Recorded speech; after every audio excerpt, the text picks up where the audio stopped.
Oke, les kali ini les ke-8 yaitu tentang vektor. Sebenarnya pengennya sih logaritma, tapi vektor aja dulu ya, nggak apa-apa. Sebenarnya sama aja sih. Oke, vektor ini materi peminatan ya, matematika peminatan untuk kelas 10 ya, semesternya semester 2. Jadi sekedar mengingatkan waktu kelas 10 tuh belajar matematika peminatan yang semester 2 tuh vektor, kalau semester 1-nya logaritma sama eksponen. Jadi 3 itu aja. Dan pinginnya itu sebelum masuk Desember ketiga ini udah selesai saya jelasin ulang gitu supaya nanti tinggal yang kelas 11-nya gitu. Oke, nyicil-nyicil. Nah, sekarang di sini vektor ini akan saya bagi dalam 8 bagian ya. 8 bagian kecil, nggak besar, kecil ya. Gampang aja. Jadi, pertama di sini yang akan kita pelajari yang pertama tentang konsepnya dulu, pengertiannya vektor dulu, lalu vektor posisi, operasi vektor, kesamaan vektor, perbandingan vektor. Poin 1 sampai 5 itu perhitungannya masih dikit-dikit gampang-gampang. Nanti kalau udah 6 7 8 panjang vektor, perkalian skalar dua vektor, proyeksi ini ya, itu sudah menggunakan rumus begitu ya. Oke, yang untuk di video ini saya akan menjelaskan 3 poin langsung, yaitu konsep dasar vektor, vektor posisi, dan operasi vektor secara analitik maupun geometri. Oke, kita lihat videonya. Yang pertama, konsep vektor. Konsep vektor atau pengertian vektor itu mudah. Jadi vektor di sini itu adalah besaran yang memiliki nilai dan arah. Gitu aja.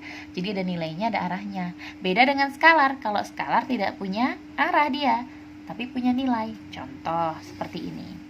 Ilustrasinya adalah ada seorang anak nih ya. Seorang anak ini dia melangkah ya. Melangkah itu dari A ke B sejauh 10 meter. Tapi dia balik lagi.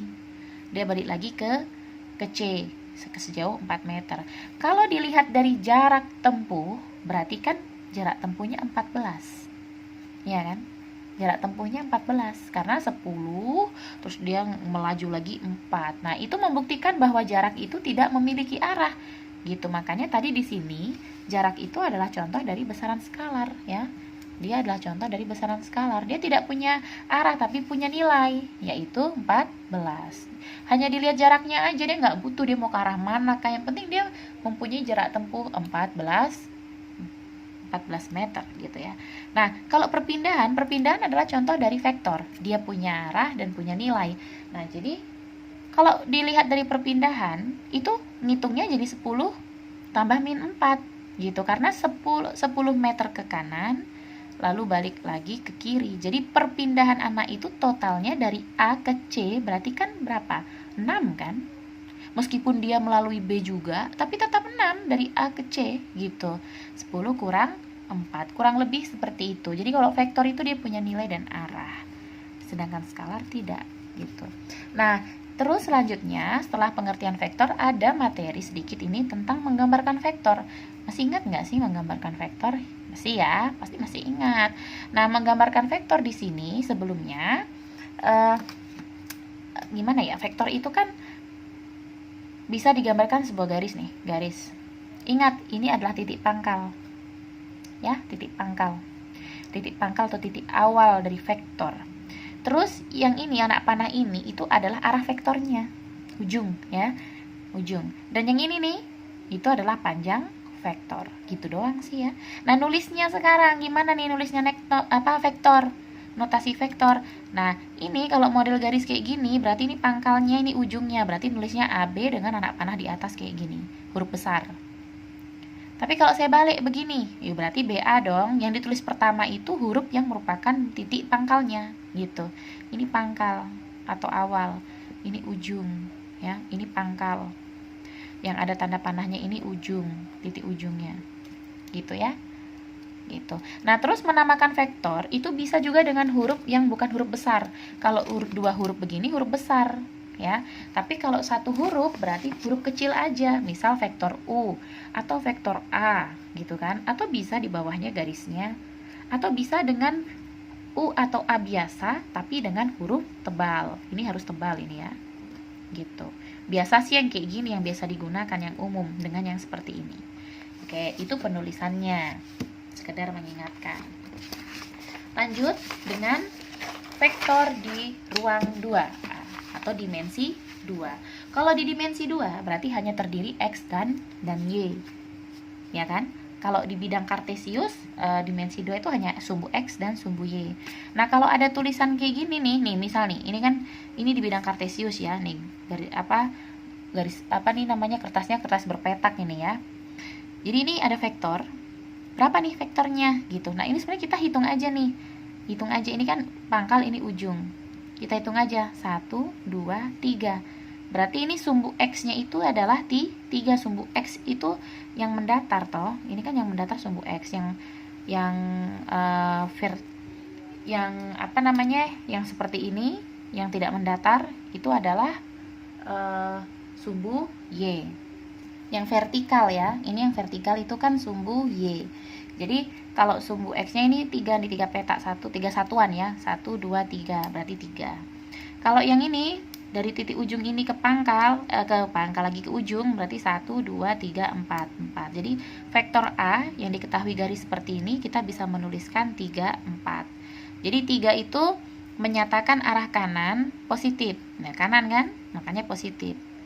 Gitu. Tapi kalau seandainya dia ke kiri, berarti negatif gitu. Contohnya kayak gimana? Kayak yang C nih. C. Ini titik ujungnya ini. Panahnya. Untuk menemui titik ujung dia harus ke kiri 1 langkah atau 1 satuan, berarti min 1 nih vektor C. Terus gimana untuk Y-nya? 1 2 3 4. Untuk menemui si panah dia 4 ke atas. Kalau ke atas itu berarti positif, ke kanan dan ke atas itu positif. Kalau ke kiri dan ke bawah itu negatif. Ya toh? Sehingga dia min 1 dan 4. Bisa ditulis mendatar ke bawah, kayak kolom begini, bisa juga baris seperti ini vektor kolom, vektor baris. Ya. Atau dengan abjad nih. Jadi min I tambah 4J. Kalau itu untuk X, J untuk Y, nanti kalau dimensi 3 ada Z lagi. Ini nulisnya, ini belajar nulis vektor. Nah, terus B, kalau yang B sama, ini pangkalnya, semua dihitung dari pangkal, mendekati ujung, berarti 1, 2, 3, 4, 5, 6. 6, positif kan ke kanan. Nah, untuk menemui ujung berarti 1, 2, naik nih 2. Positif 2, berarti 6, 2. Bisa nulisnya begini atau begini, 6I tambah 2J. Dan seterusnya. Nah, kalau E gimana nih?